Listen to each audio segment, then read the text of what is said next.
Hi everyone, and welcome to the 9th episode of the High Frequency Podcast. We're almost in double digits, so pretty exciting stuff. And I've had a bit of a hiatus from the podcast recently. I've not got an episode out as quick as I would like to for October. But this next guest, I've been trying to get him on the podcast for a little while now, and I'm really excited to have a chat with him today. He is a DJ and producer based in the North Island of New Zealand, and I see some big things for this guy in the future. He's been doing it for a long time already, and he really inspired me on Instagram when I was watching his stories. He really seems to get into the groove and really feel the music when he's making it, and it's pretty inspiring stuff. He's had releases on the likes of Cult Run Records and Farfo Records in Australia, and he's also been gigging in Australia recently. He had a gig in Revolver in Melbourne, which is a place that I'm sure a lot of DJs and producers would love to play. Today's chat was really inspiring, and I think a lot of you can take many things from this chat. So please welcome to the podcast, Arokx.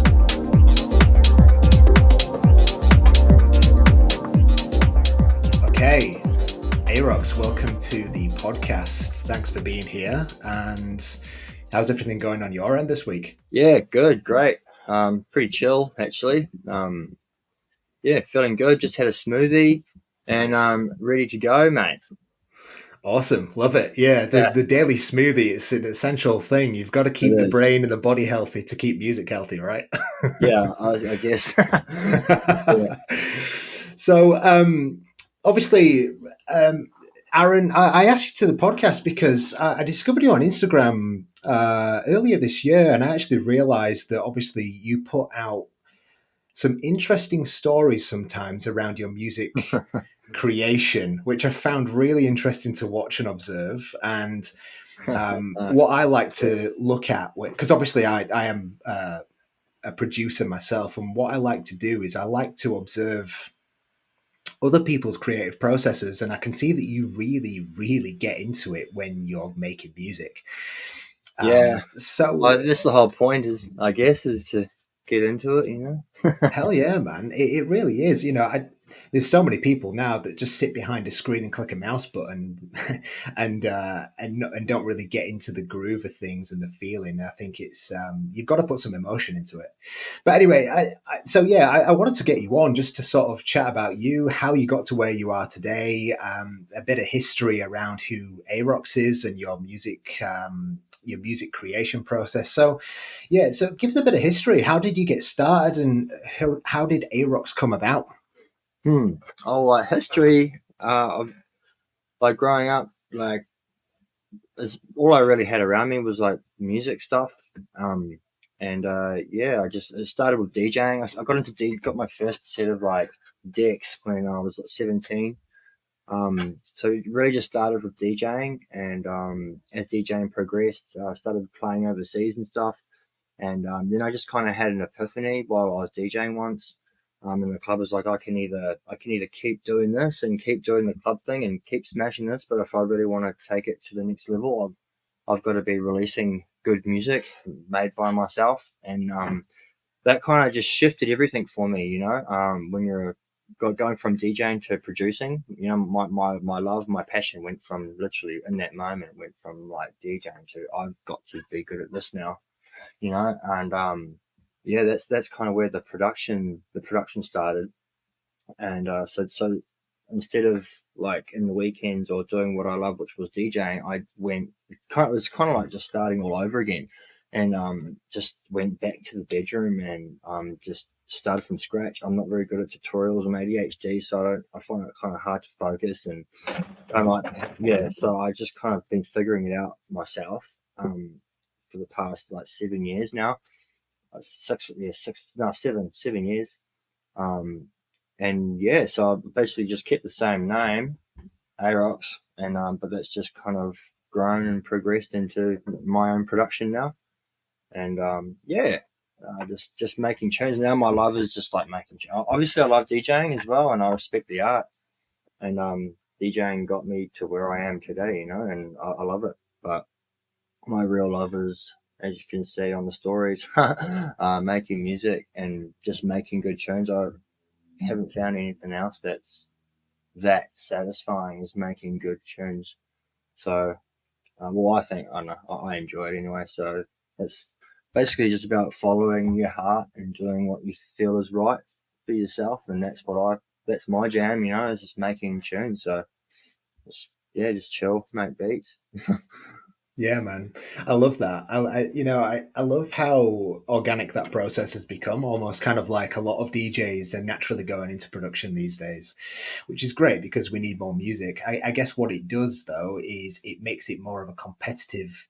I guess you could call it an industry, because there's a lot of good producers out there these days. But did you say that you've been producing for about 6 years now?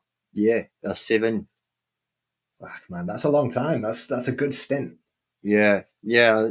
There's riding shit tunes for a good 3. But like they say it takes 5 years to like, and I'm not definitely haven't come anywhere close to mastering. I don't even know if you can master making music, but they say it comes close to 5 years to like get good at something or kind of good at something. And that felt pretty close for me, eh? Like it was the first 3 years was a bit of a grind. You just not saying you can't make it a good tune in your first year because you can. Like um and you will, but just generally getting good at it or just getting better took me about 5 years to get to a point where I'm like, oh yeah, mate, this is actually starting to almost sound good, Yeah.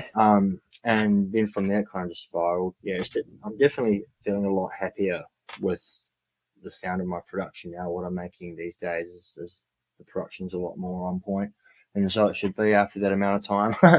but Yeah, I would say so. but yeah. Would you say that your musical taste and style for what you produce has morphed over those 7 years quite a lot?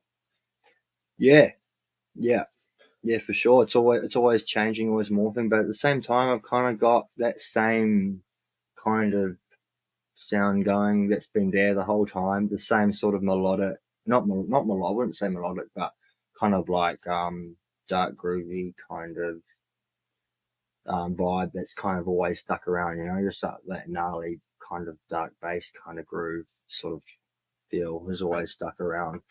But yeah, it's always changing, always manipulating into something else. But yeah, I really just go with um, what feels right, what sounds good in the moment, what I feel like in the moment. And, like I don't know, like who knows what can come out. Like I can be writing techno one weekend, next weekend I'm making like hip hop. So I don't know. I really just go with what I feel like, what I want to do. Not exactly very disciplined. I'll just make what I think sounds good for me at that in that moment. And sometimes you get tracks out of it, sometimes you don't. And yeah, Do you think it's important to have a specific style attached to your alias? well, everyone's got their own style. They just need to find it. You know, um, I don't think about it that too much. I just do what I feel sounds good. Just make it sound good. Like what you think sounds good. I wouldn't worry about other producers or other people, what they're doing, what their sound is, what your sound is. It doesn't matter. Just do what you feel sounds good, and that's it. Your sound, your style, your taste, that will come out because you're making it. That's the awesome thing about music is that like no matter what sound, even if you've got the same, let's say you've got the same sample pack as someone else or whatever. Not that so I mean I like to don't really go around the sample packs too much, but a little bit. Let's say you've got the same sample pack as someone else. They'll make a track, you'll make a track. They're going to sound completely different and have a completely different vibe, and that's just by using the same sample pack. So it really pays to not pay attention to that and get stuck in your head over that sort of thing, and just make what you think sounds good and feels good because your sound is your sound. It can't sound like yeah. Yeah, I fully agree with that. And, this is something that I've procrastinated over for the last 2 years of producing. I suppose when you've DJed for so long and you look to certain artists for certain sounds, right? Each artist that you respect and look up to and you play music from has a specific sound. And I guess one thing that I've really tried, I think I've expected too much of myself too soon with having a specific sound. I think trying too hard to have a specific sound can actually be counterproductive, and I think it naturally just comes anyway. But I agree with you completely. So two people can have the same sample packs, and those two people will use those samples in different ways and create completely different music styles out of them. But yeah, so I did notice that you've got a very specific style, and it's kind of that really. Oh, really? Yeah. Yeah. Yeah, no. Explain to me. Explain to me. I have no idea how it comes across for other people. I mean, apparently it's good, which is nice. But like, I don't know. Like, what is it? What do you reckon? Yeah. Well, in my opinion, like you've kind of already alluded to it, is that kind of um, darker side of house or techno. You definitely have some very interesting, um, sinister sounds in there that I've picked out quite a lot. And I love that sort of stuff. When I used to go clubbing quite a lot in the UK when I was younger, and I used to be out till like 9 in the morning at a club, and things used to get really weird at like 6 in the morning, and you'd start hearing all this real sinister stuff. And I used to love that shit, man. So Yeah. I really like that style. It's not the sort of stuff I'm producing personally, but it's definitely the sort of stuff that I listen to. So Mm. that's the sort of stuff I've picked out from you. Oh, yeah. So sinister is the main. Okay. If you want to go with that. But yeah, no, sweet as. Each to their own, I guess. Yeah. Yeah, no. Do you so when you sit down to go into the studio and have a session, Mm. what kind of mindset do you have to go in there with, and how do you get into that mindset? Yeah, yeah. Man, can be so random, when it's on, and that's that, and when it's off. Like, and that's basically what I mean. You hear people say things about doing breathing exercises, and like, I'm not saying no against that, but like, I don't do anything like that. Oh, actually, no, there has been times. There has been times. Every time for me is different. It really is. It's not consistent. Even though I'm on the stories pretty consistently, it's not too consistent, and it's a thing of magic. When it's on, and when it's there and it wants to go, it goes. you know. Yeah, it's pretty much when it's on, it's on, and when it's not, it's not. It's basically the only way I can explain it, bro. But yeah. What about you? Do you get into some processes before you get going? Oh, I mean, like, part of some of my processes are like, I don't know if you're 420 friendly, but once you've written the mix down or whatever, smoking joint can be really good. Yeah, no, man. Afterwards. But you know, yeah, you're talking about the start of it. Yeah, who knows? Yeah, when it's on, basically. Yeah. Yeah, to answer your question, I don't necessarily go through really a specific process. Like you, I make what I feel like making on the day, but what I do too much is I set out an intention with what kind of music I want to make too much, and I think sometimes that hinders me. I like to listen to a lot of other different styles of music before I start making music, because sometimes you can listen to hip hop or rap or whatever, and you can hear a sample, or you can get influence from different types of music before you get into the studio, and I think sometimes that can be a really good ear cleanser. Yeah. No, me too.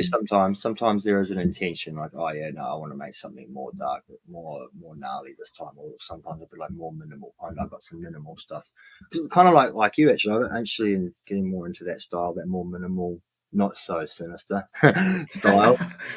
So yeah, no, there's definitely some intention. Intention, I should have said probably before. Set your intention. I've always got there's an intention there, like a. Yeah, intention's a big one for everything, actually, not just music. Intention, big one for life is intention.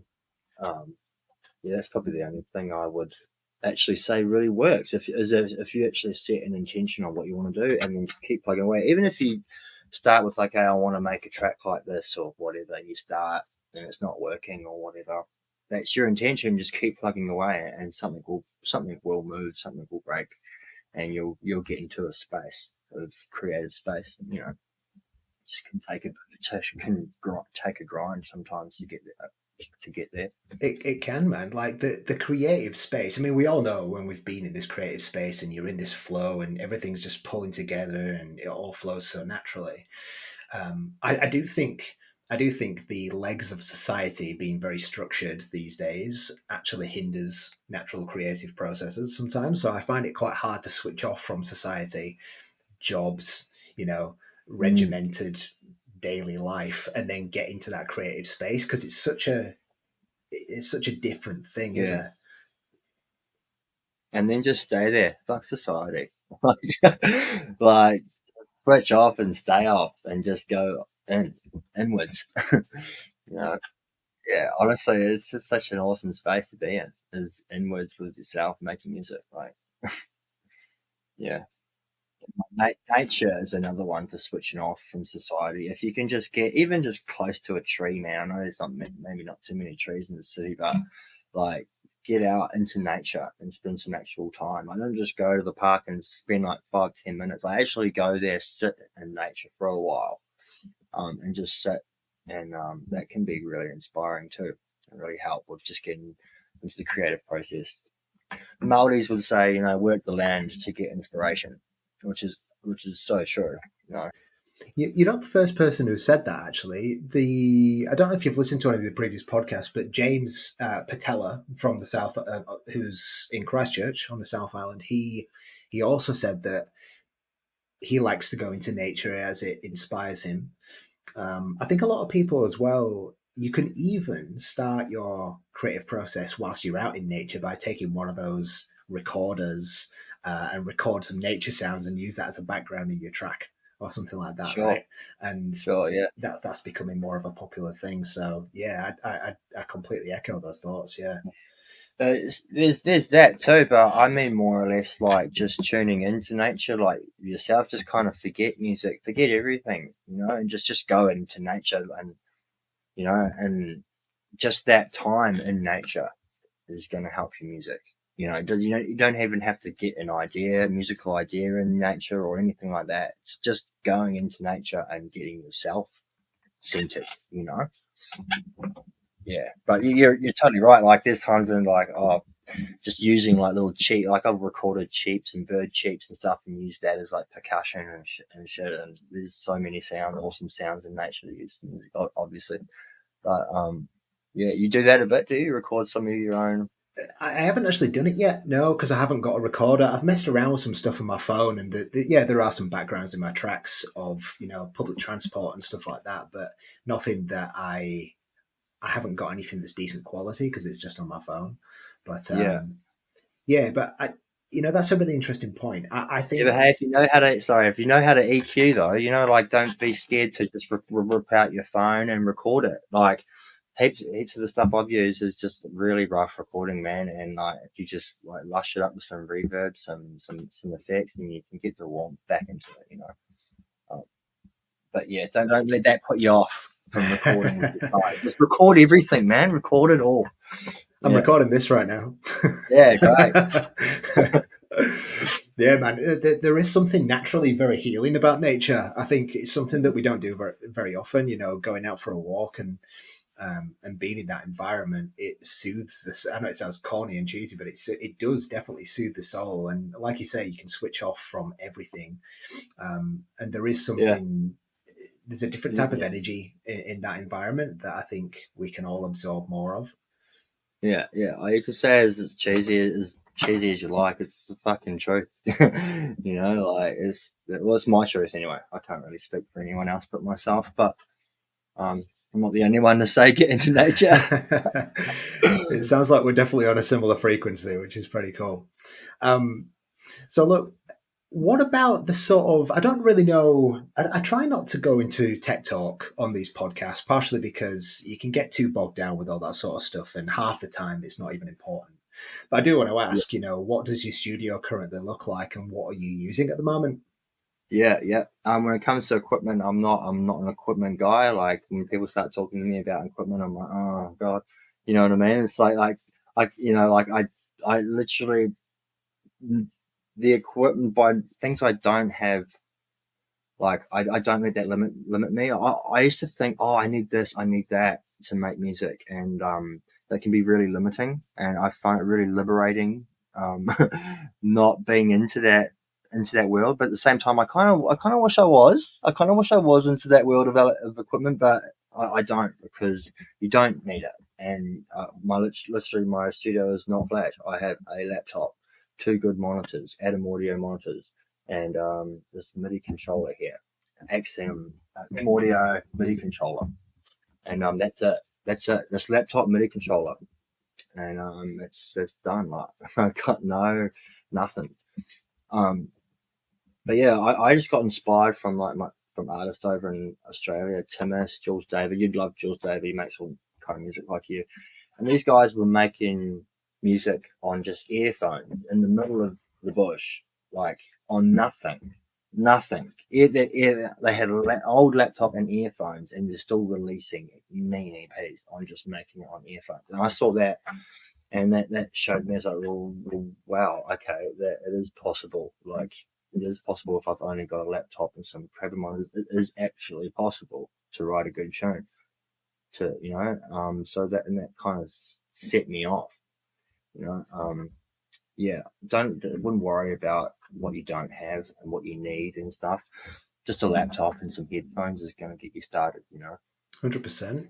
Yeah, I couldn't agree more with that. In fact, I'm in the same position as you. I've got the Ableton Push, I've got the Atom Audio monitors, and I've got a laptop. And that's pretty much all I use. One trap that I did fall into, though, when I first started producing is, I got Ableton and I fell into the plugin trap. Holy shit, man. Like, the plugin trap is a horrible place to be, because you've got to remember that all these plugins are just synthesizers and they all do the same thing. So you can use the stuff in Ableton and create whatever sound you want in any way, shape, or form, and that'll be the same as a plugin that you've bought for $200 or whatever. But I definitely fell into that trap. I'm not ashamed to admit it. I think everyone does. But you're 100% right. You can do everything in the box, and you don't need anything else. Yeah, yeah. Yeah, plugins are great for finding that sound, though.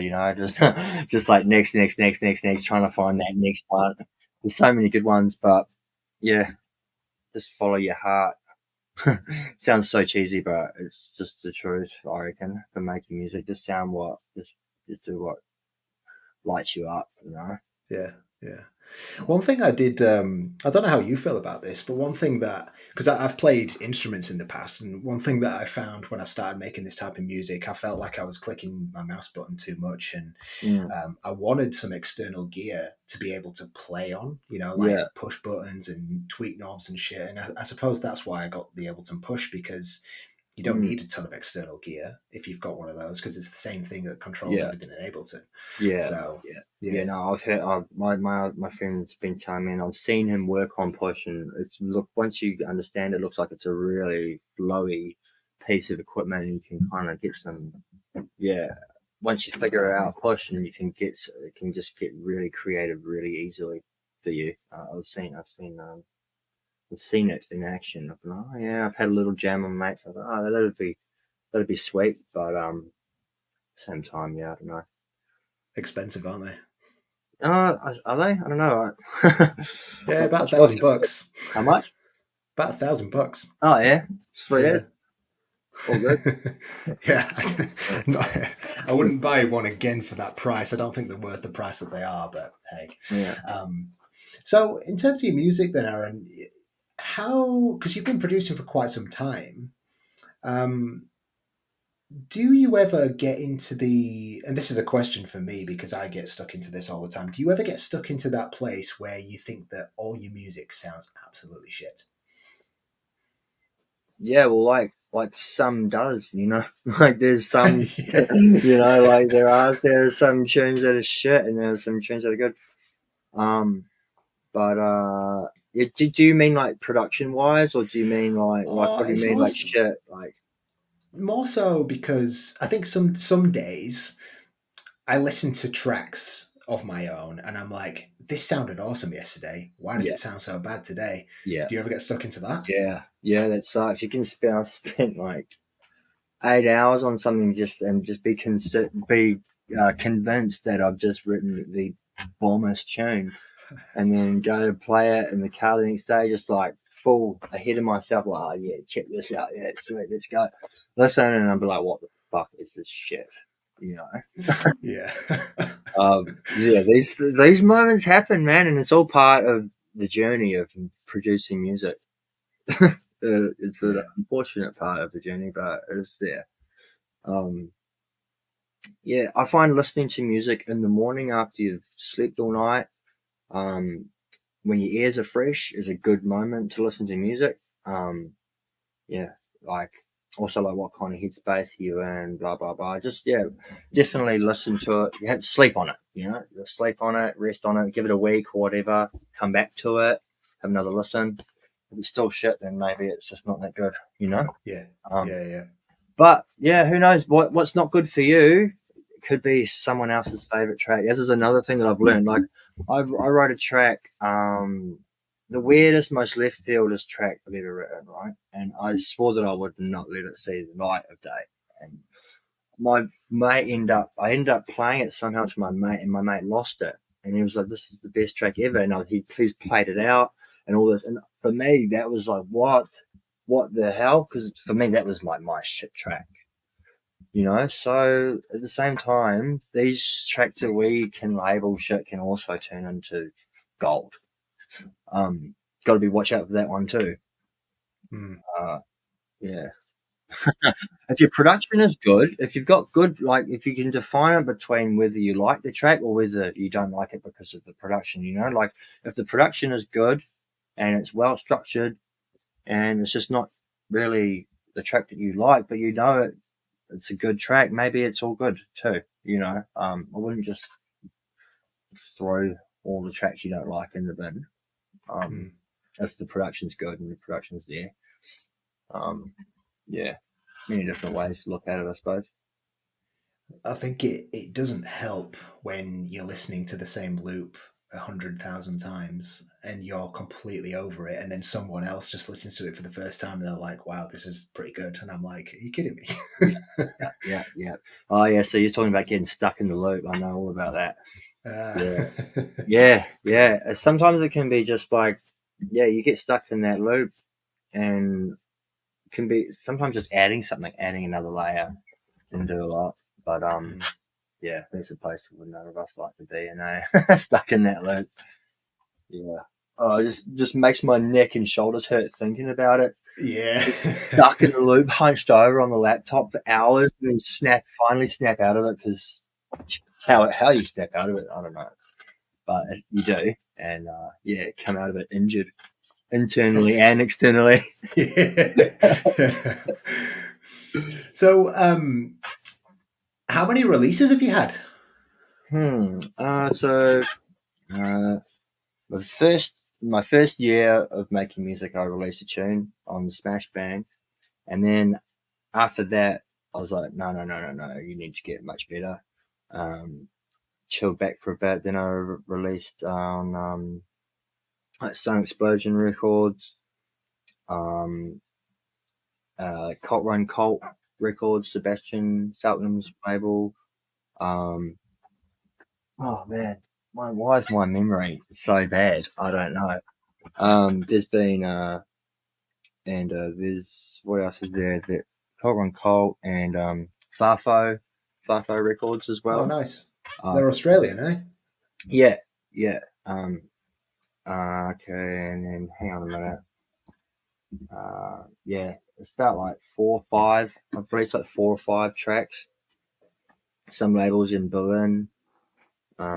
It's Berlin, Australia, Mexico. Oh, so I got releases coming up. Nice. Just got a track signed to Sounds of Earth Records in Mexico, which is one of the up and coming releases coming. Cool. That's a goodie. Yeah, and this other all vinyl label. So I'm kind of at a point now where I'm just stopping now and just stopping and listening to the music I've made because I've got heaps of tracks, yeah. And now I'm just kind of finding homes for those tracks, which is going quite well. So I'm just chilling and listening and letting it roll out. But yeah, I think there's like 4 or 5 labels I'm on now. That's cool, man. Well done. Yeah, good. Um, have you found that having releases has helped you get gigs overseas? Hmm. I'd, I mean, like I'd say just being a producer and making your own music and releasing on labels or whatever you're releasing it on. Like if you're making your own music and it's good and people like it, that's that's great. That's gonna get you booked. That's you get away with, if you're making good music, you get away with anything. Yeah, I reckon. So yeah, yeah, definitely. Like, if you're just DJing nowadays, if you're just DJing, it's going to be a lot harder, I'd say. But then again, that on the flip side of that, if you're doing what you're meant to be doing and you're doing what you love, it's going to be fine. You know, you just can just focus on what you love doing. It's going to manifest. Like even if you are just a DJ, and you don't have to be a producer. To get booked. Uh, it's just about focus doing what you love doing, and if you're at home and you're getting good at DJing or whatever, that's eventually I'd say is going to manifest into something bigger. Um, but yeah, being a producer, producing and releasing on labels, I'd say definitely would help me get booked overseas. Yeah, that's Cool. important. You had a gig in Auckland recently at Il Bruto. Okay, yeah, How was that? that was awesome. Yeah, it was. What's the venue like? Venues, I actually really like El Bruto. It's Yeah. gone through some changes. At the start, the sound wasn't too good, but it's gone through some changes. The sound's sounding a lot better now.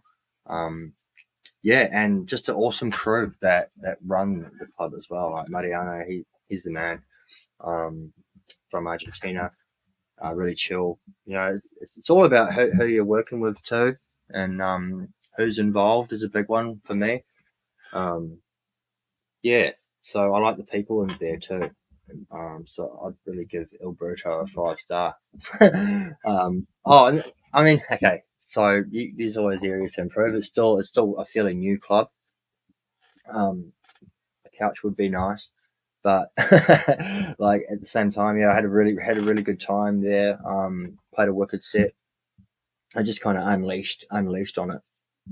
Yeah, it was a raw set, but it was good. Yeah, I liked it. Had fun for sure. Cool.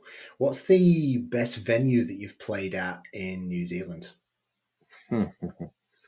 The best venue I've played at in New Zealand. Well, there's like the best venue, and then there's your favorite venue.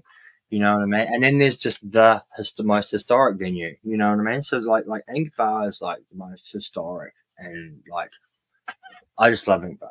You know. That's cool. But so like, I like Ink Bar. But like in terms of like sound space, things like this, and like just a proper club. Um, Man, Have I can't choose. I'm not sure. Yeah, you played at Logan's Place, Silent Studios? yeah, yeah. Actually, obviously, yeah. No, don't even know why I didn't think of that. I should be plugging Silent Studios anyway. But most definitely, especially after the last party I went there, Logan really smashed it out of the park and function one sound and just really good decor. Yeah, Silent Studios and Fun Cut, like as far as sound goes, top of the line. Yeah. So Funk Hut have a venue then? Yeah. Oh, I didn't know that. I just thought they were a platform. I actually did know what they were, to be fair. But so I didn't realize they were a venue. Are they based in Auckland? Yeah. Oh yeah, sweet. Okay, yeah, because I know. I mean, I've never been to Logan's Silent Studios. I do have the Really? intention to go. Nah, because I mean, well, I took quite a long break from the scene between 2018 and last year, and I wasn't DJing that entire time. I didn't really go out much.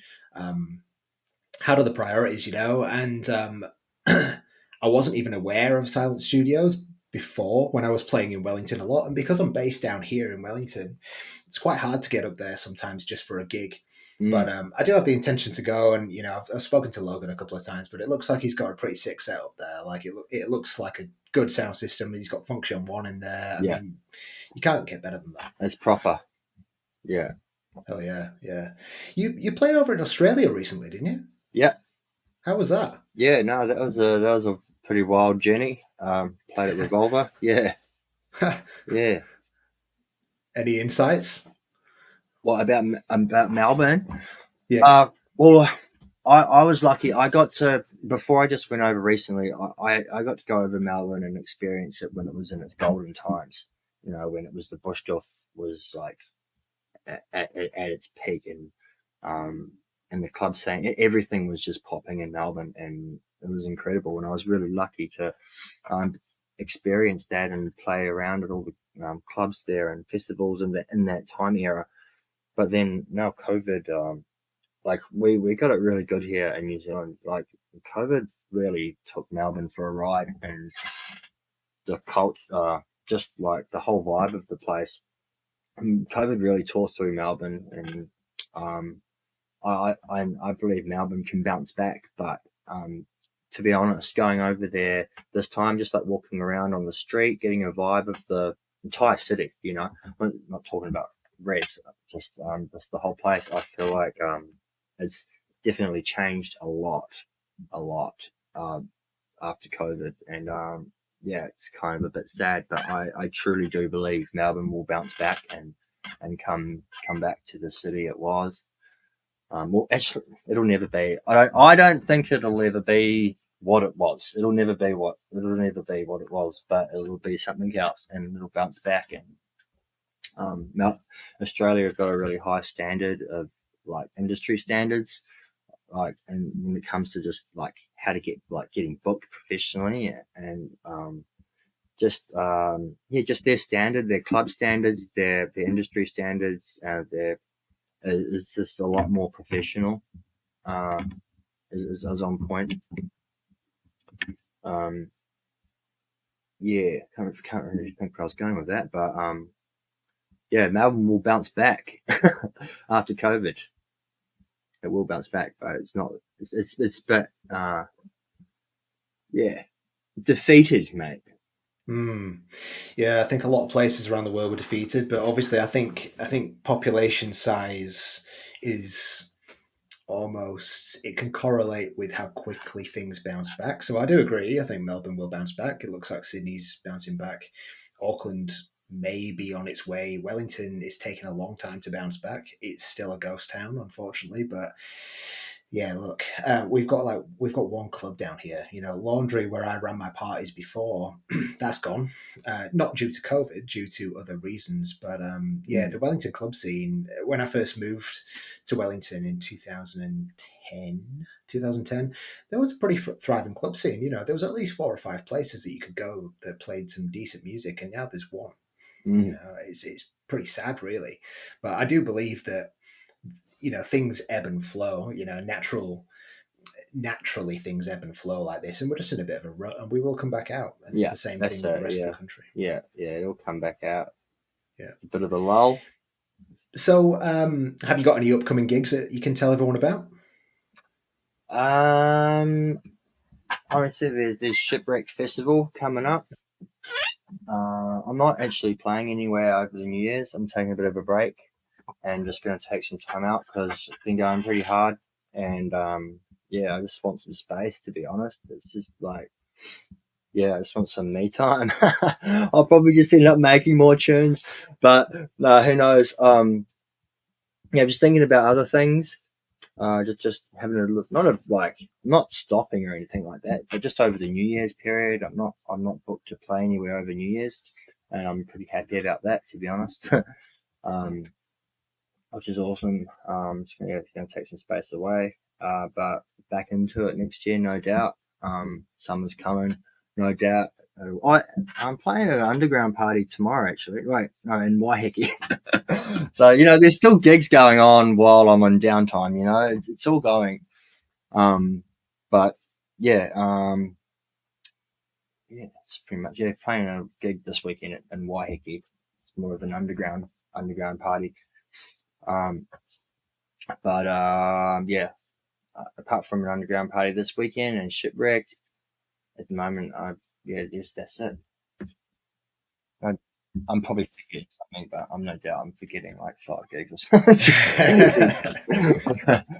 Yeah. That's cool, man. So I guess just to wrap things up, I guess there's probably quite a lot of people who listen to this podcast who are newer to producing and maybe newer to DJing. I'm not too sure. Mm.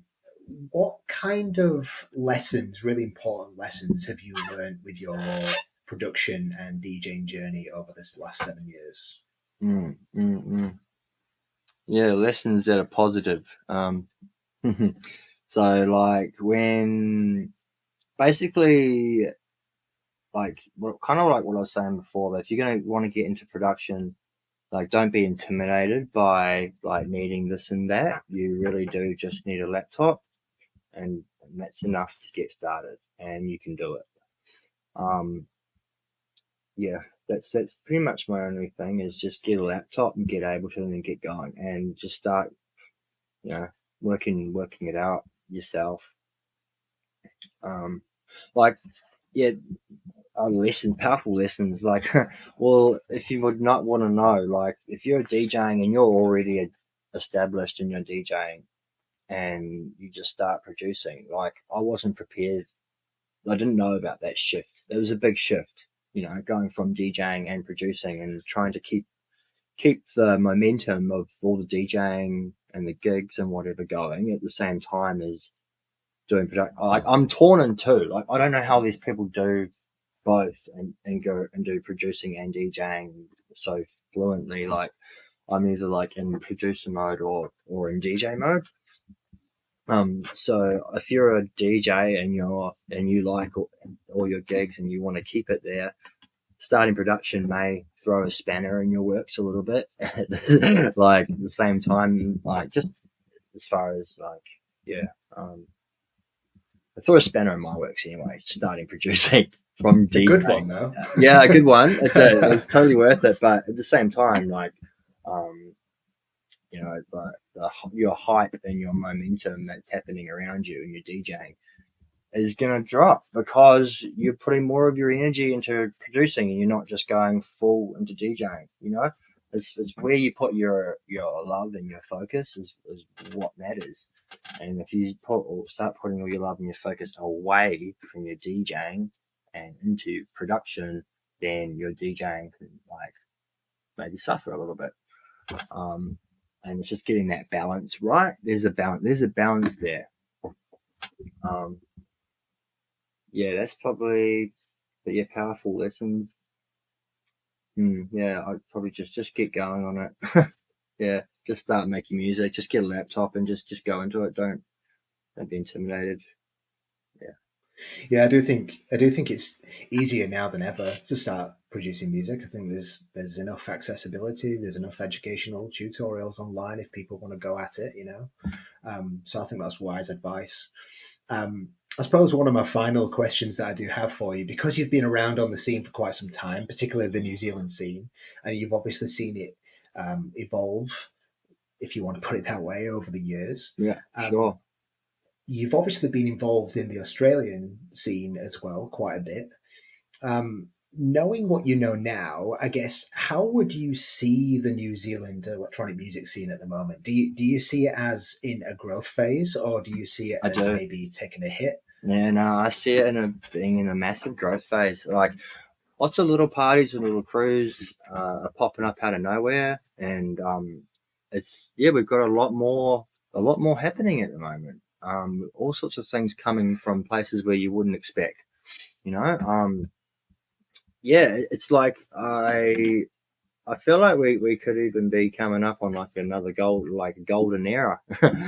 Like, yeah, it's kind of the way I'm looking at it. Um, like just comparing to Melbourne as well.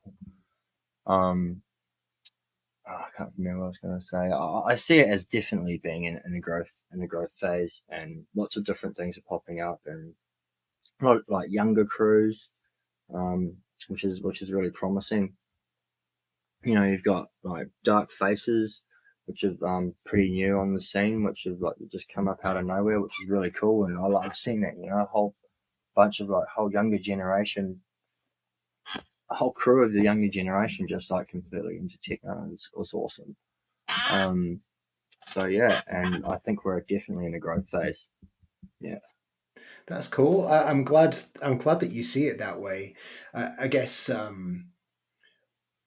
sometimes it's quite hard for me um, to see it for what it is Yeah. because I guess when you aren't from this country originally and you're from a country that arguably has one of the best electronic music scenes in the world, it's really easy for me to be quite critical of the New Zealand electronic music scene. I Oh try yeah. not to be. I try so hard not to be, don't get me wrong. Yeah. And I try and see it for what it is and for the good that it is and for the fact that it is growing and it's fantastic to see. But sometimes my ego in my head says, oh, it's just not good enough, and Well, it yeah, needs to because be it's better. not. At the same time, it's not, man. It's okay. I get it.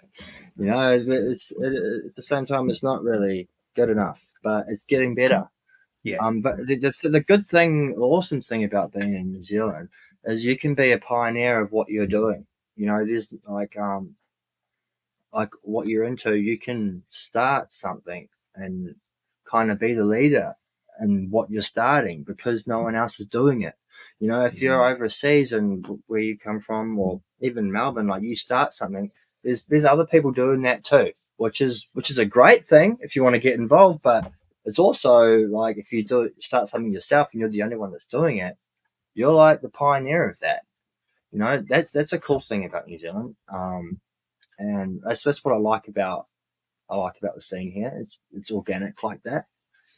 Um, but yeah, I totally understand what you're saying about like it not being good enough, and we have tall poppy syndrome here, and that's a thing, man. And it's not always getting booked doesn't always happen in the way the way you should get booked is you go somewhere, you support the promoter, and you support the gig, you show up, maybe get to know the crew a little bit or have a chat, show face a few more times, and that's how a booking should or can come to play. But some old school kind of ways in New Zealand is like it's not doesn't really matter how many times you go. It's who you know. It's like, oh, who do you know? And this kind of thing. This does exist. I don't, I'm not going to pretend that it doesn't exist. It does exist, and it makes it hard for people like yourself, and would be very frustrating. So it's okay to like feel that way, but at the same time, there's a light of positivity there, and that is you can just do your own thing, mate, and just stuff all that. Just don't even worry about it. Just you do you and start your own thing, and people will come. People, you start it, people will come.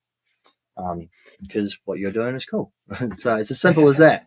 Yeah. So like, yeah, don't let it get you down. Don't let that beat you up or get you down. Even though it is there, that does exist. It's there. It's not cool, but yeah, there's also ways through that. Like, it took me a while to even start getting taken seriously or booked around in the Auckland scene so long. Like, it wasn't even really until like I played some gigs before I went overseas, but it wasn't even really until I came back from overseas until I really started like getting booked more often. It's like, yeah, but yeah, I feel you, mate. I think it exists everywhere, though, bro. I think that whole tall poppy syndrome thing, as you put it, I think it exists everywhere. I think it's easier to spot here because there's not as many people doing this type of thing here. I think that's probably why we notice it more. But look, it's like you say, anyone out there who feels that way can't let it get them down because you've just got to continue on your path and doing your thing. And if you're doing the right thing, it'll all work out anyway. Mm. But yeah, so Aaron, the mix that you've done for us today, I've had a listen to it. It's pretty sick. Oh, if you like it, though, that's good. How how would you describe it? What have you got in store for the listeners? Oh, it's just a journey. Yes, man, that's what I Yeah, love about it, right? journey, man. It's just a journey, and yeah, go for a ride. Yeah, that's it. Yeah. Well, Aaron, I will probably see you at Shipwrecked. I'm not playing obviously this year, but I am probably going to be there because Cool. it's important to be at these cool festivals like Shipwrecked and supporting Logan and everything that he does. So I will probably meet you in person there. Yeah, great. Uh, it's been a pleasure having you on. This has been a really really cool chat. I've really enjoyed it, and Awesome. Yeah, thank you yeah, so thanks for much your for having time. me. Yeah, no, thank you, Adam. Thanks for having me. It's been a good chat. It's been an absolute pleasure. Okay, everyone. Aaron, if you want to send me everything to do with you, SoundCloud, Instagram, Facebook, whatever you are on socials, I'll pop it all in the description box of this podcast below. And yeah, thanks again for joining us. And I hope you all enjoy this mix from Arokx. Awesome. Cool. Thank you. Enjoy. Thank you for having me.